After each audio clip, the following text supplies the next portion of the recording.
So what we're going to have a look at here is more on series resistance, but this is going to look at the voltage divider circuit. We've got our normal series circuit there, what we've been looking at before. And we've got a couple of add-ons. So these are loads going across the voltage divider. So this voltage divider here is providing the voltage for these loads. We've got R1, R2, and this one here RB, which I'll explain more in a minute. And now we've got our load represented as a resistor going across RB, and we've got our load here represented as a resistor again, going across RB and R2. Now RB is actually your bleeder resistor. The purpose of this is that when you've got the loads attached, if one of these loads is switched off or fails, it doesn't cause a major disruption right to the voltages supplied to the loads themselves. And as you can see here, we've got load 1 and we've got load 2. You can see here load 1 is 12 volt supply, and it's drawing 24 watts of power. And load 2 here is a 24 volt supply drawing 192 watts of power. Now in selecting RB, or your bleeder resistor, it's got to be equal to 1/10 of the total load current. Now that's just a rule of thumb, but it's pretty much a practice rule of thumb.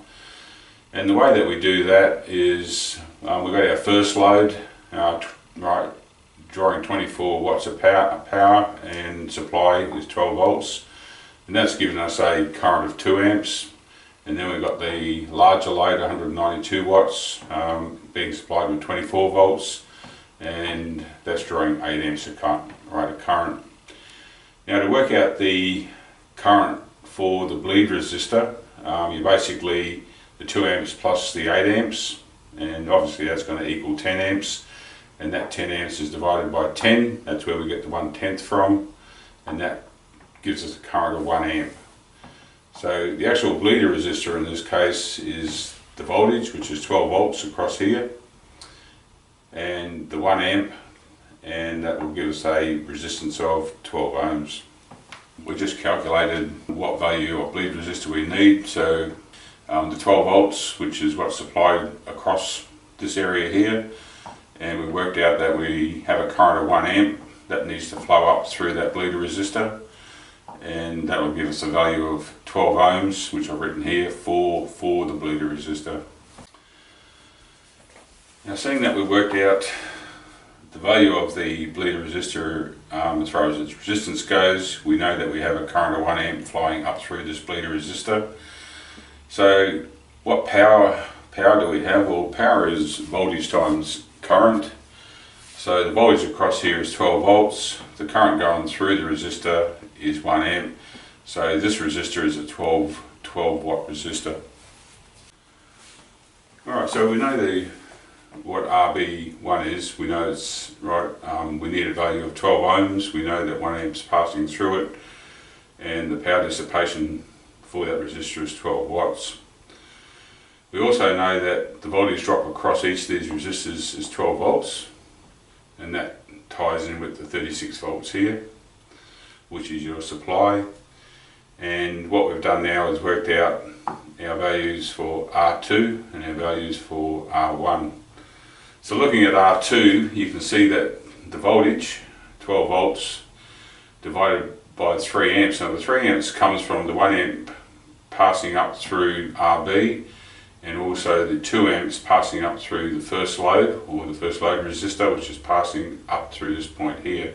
R2 will be 4 ohms, and the power dissipation for R2 will be 36 watts.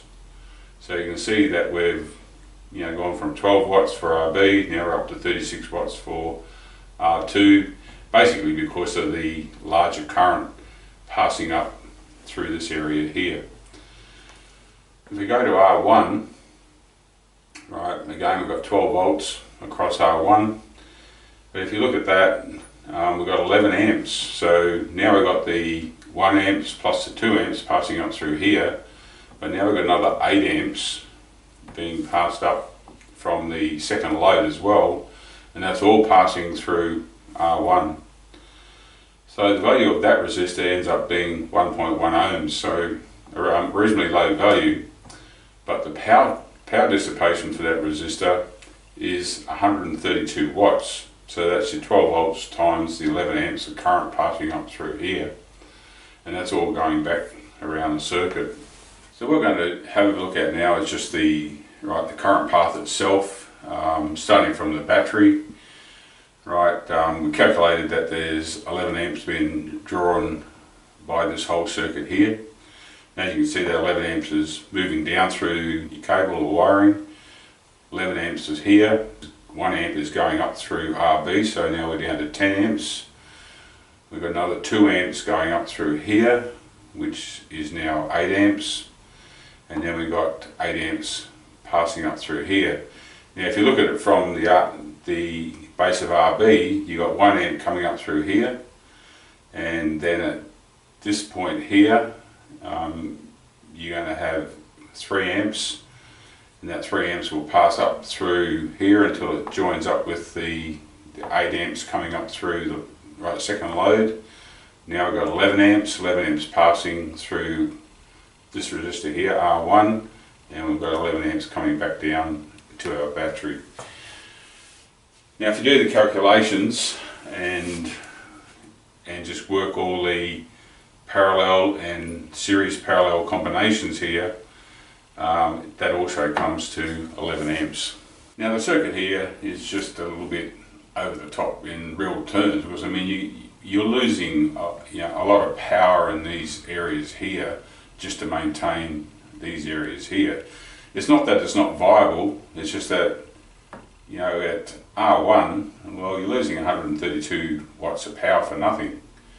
R2 is using 36 watts, for 192 watt application, and RB is using 12 watts, for a 24 watt application. So there's a lot missing or wasted energy in this area here. But it is something that is used in circuitry, probably not so much in this type of application, even though it could be, but you will find circuits that have the voltage dividers like this, and they're tapping off on on low current circuits, and you will see that a reasonable amount in certain applications within electronics. But the whole idea here was just to show you how you can use a voltage divider, which is what this area here is, how you tap off from your voltage sources to maintain the voltage that you need for this application here, for argument's sake, and what type of power consumptions you're going to have if you try to do that. I wouldn't use it as far as this type of application goes, but in lower power applications it can be quite viable.